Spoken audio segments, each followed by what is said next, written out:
मैंने कहा ABCD ठीक करो, मैंने कहा ABCD ठीक करो, मैंने कहा ABCD। कुत्ते को बिस्किट लगी गई चोट। हाँ, लो लो लो लो, देखो बोला था सिंचाई घोटाला, मैंने तुमको सिर्फ बताया, मैंने तुमको बताया। आओ समाजवादी पार्टी, अब देखो 4 पसली वाले। सही कहा आपने। हाँ। कोई कुत्तों को बिस्किट खिलाता तो कोई मोर भी न चाहता, उसके पास इतना समय होता है। खैर उसकी बात जाने दीजिए, लेकिन ये फैक्ट है कि जहां भी चुनाव होने वाला होता है उसके पहले ये अपना जो है ये ईडी सीडी बीडी जो भी है इनका, ये सारे छोड़ देते हैं।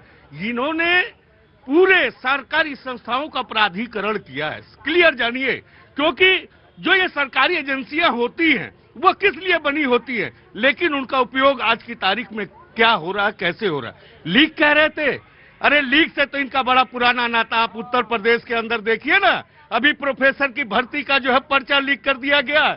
ये जो है वो युवाओं के सपनों को कैसे रोध रहे, ये कहते हैं लीक नहीं होता है, इनका तो सारा सिस्टम ही लीक है। ये क्या लीक पर बात करेंगे। उत्तर प्रदेश के अंदर जिस तरीके से तमाम 27 से ज्यादा एग्जाम हुए, एग्जाम के सारे पर्चे लीक हुए, आज लड़के बेरोजगार होकर के सड़कों पर घूम रहे, ये बात करते हैं लीक की। लेकिन एक बात जरूर मैं कहना चाहूंगा, भारतीय जनता पार्टी एक डरी और सहमी पार्टी है, क्योंकि जब भी चुनाव आता है आप देखिए, अरे दम है तो आओ ना, 2-2 हाथ जनता के बीच में करते हैं, आओ ना। किया तो था 2024 में, हमने बताया तुम्हारी हैसियत उत्तर प्रदेश में क्या है, हरा करके रख दिया। अयोध्या भी हराया, चित्रकूट भी हराया, जहां के ये सपने देखते थे वहां पर हमने धराशाही किया। इनके अंदर दम नहीं है कि आकर के। अच्छा ये बताओ जरा हमें, ये दम कहाँ शरीर में पाया जाता है? हम जाने नहीं, हम ये बताओ दम होता कहाँ है शरीर में? दम वहां होता है जहां पर हमारे शरीर में पूछा है, बताया कहाँ होता है? विश्वास में। शब्द याद आ गया, विश्वास। बोले दम नहीं है। जी नमस्ते सर। और ये शरीर में बता नहीं पाए दम कहाँ होता है। मैं आ रहा हूँ, मैं पूरी ही बात लिया अभी। मैं आ रहा हूँ जी। अब जनता से बात करते फिर आता हूँ, मैं आपके पास आता हूँ, बिल्कुल आऊंगा। आपके बगैर तो शो ही नहीं मजा आता मुझे। जी नमस्ते सर। जी हाँ जी, कुछ कहना है? हाँ सर, मैं 2018 में रिटायर हुआ था। अच्छा, 32 साल प्राइवेट सेक्टर में मैंने काम किया। Right sir. और सर आज तक मैं पेंशन नहीं पा पाया। क्यों नहीं पाया प्राइवेट सेक्टर में? जी सर। क्यों? इसलिए कि मैंने किस डिपार्टमेंट में थे आप? मैं सर ईस्ट इंडिया कंपनी में काम करता था। ईस्ट इंडिया कंपनी को वो कलकत्ता वाली अच्छा। फार्मास्यूटिकल कंपनी है सर। अच्छा, फार्मास्यूटिकल कंपनी में। तो क्या रीजनल आपका जो पेंशन वाले ऑफिसर है? सर मैं इस कंपनी में 9.5 साल मैंने काम किया। उनके हिसाब से 10 साल अगर आप नहीं काम करते किसी कंपनी में तो आपको पेंशन नहीं मिलती। लेकिन मैंने उसके पहले और कंपनियों में भी काम किया है। रिटायर मैं इस कंपनी से हुआ हूँ। उन कंपनियों का जो पेंशन है, जो मैंने दिल्ली में काम किया है। खैर मैं आपको एक बात कहता हूँ, मैं जब ये खत्म हो जाएगा शो तो मैं किसी जो सर्विस मैटर के वकील हैं मैं उनसे फोन पे बात कराऊंगा आपकी, है ना सर? मैं पूछूंगा, है ना? और क्या है? अरे और क्या, आपका कोई उलझा हुआ मसला थोड़ी ना है। कोई आपको कंसल्टेंसी चाहिए, वो कंसल्टेंसी मैं दिला दूंगा। कोई जो सर्विस मैटर के वकील होते हैं मैं उनसे, हाँ नहीं वो हो जाएगा। उलझा हुआ मसला इधर है तो वो मुझे उलझा मसला इधर है जी। आपका ये पहले शरीर में जब तक नहीं बताओगे दम कहाँ होता है, मैं तब तक नहीं आऊंगा। तुम्हें आऊंगा, इधर आओ पहले। आप देख के नहीं लग रहा कि कितना दम है। ये तो दमादम है। आ गया इसके बाद। हाँ।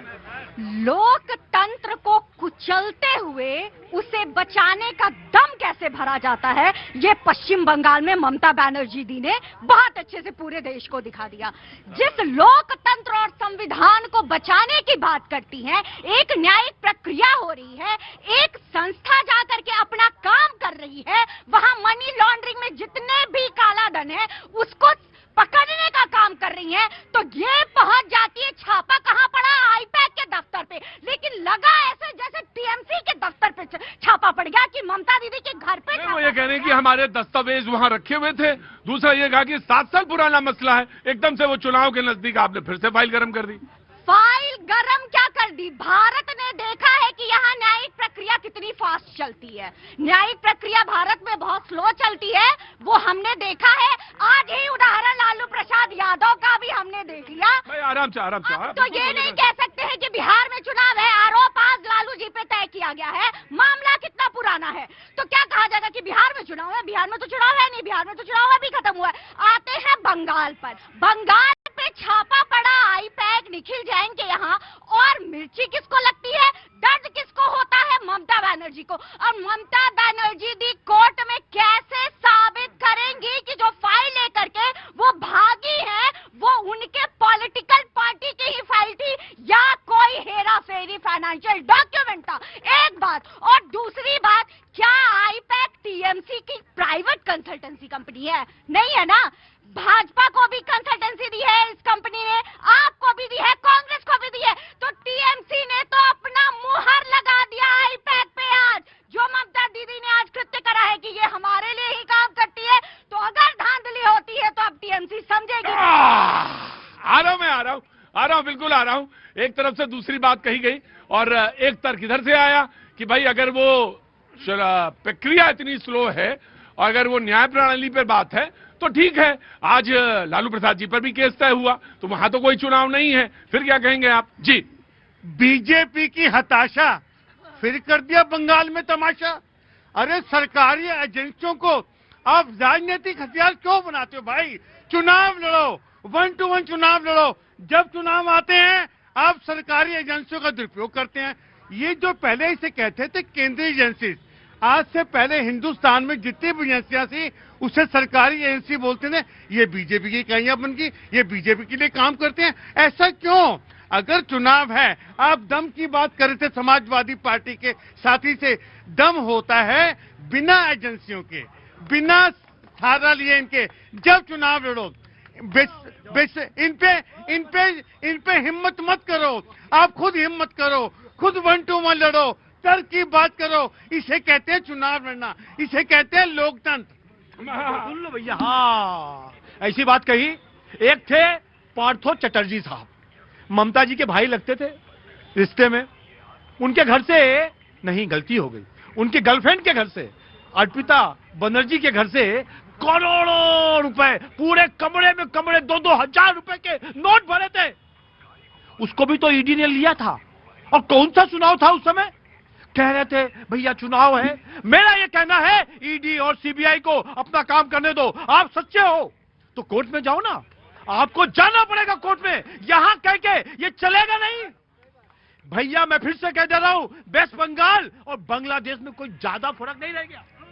भैया जी, आपके पास तो वॉशिंग मशीन है। देश के प्रधानमंत्री कहते थे 70,70,000 करोड़ का घोटाला। अरे 4 दिन बाद कंधे पे हाथ, कंधे पे हाथ। इसे कहते हैं वॉशिंग मशीन।